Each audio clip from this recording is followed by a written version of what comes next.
कुंजपुरा के हाथ से निकल जाने की खबर जब अब्दाली को मिली तो वह आग बबूला हो उठा। उसे अब हर कीमत पर यमुना नदी पार करनी थी। उसने तुरंत नजीब और शुजा को इस काम में लगा दिया। कुंजपुरा से कुछ कोस ऊपर ही पटियाला का इलाका था।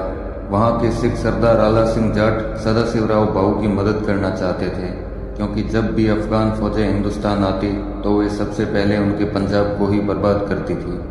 घाट घाट का पानी पिए अब्दाली को ये समझते देर नहीं लगी कि अगर सिख और मराठे मिल गए तो हिंदुस्तान का सारा तख्तो-ताज ही बदल जाएगा।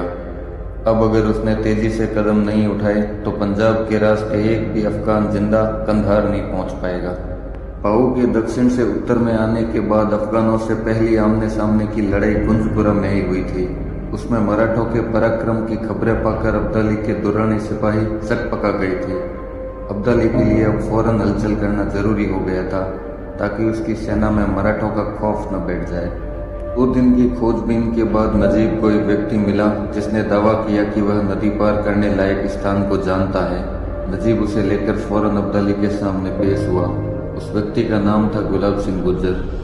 दिल्ली से 2 मील के फासले पर स्थित गौरीपुर गांव का रहने वाला था। दिन निकलने से पूर्व ही अब्दाली अपने कुछ साथियों के साथ गौरीपुर पहुंच गया। गुलाब सिंह ने अब्दाली से कहा, हुजूर, मेरे इनाम का क्या?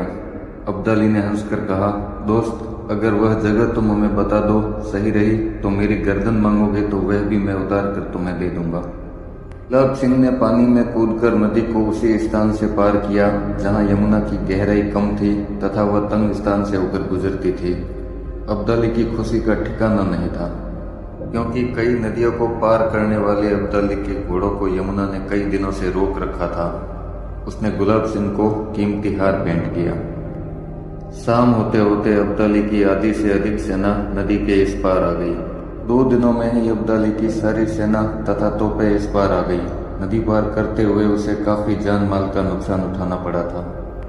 यमुना को पार कर अब्दाली सोनीपत, फिर गनौर तथा संभलका को पार कर रास्ते में आने वाली मराठा चौकियों को बर्बाद करता हुआ तेजी से पानीपत की ओर बढ़ रहा था।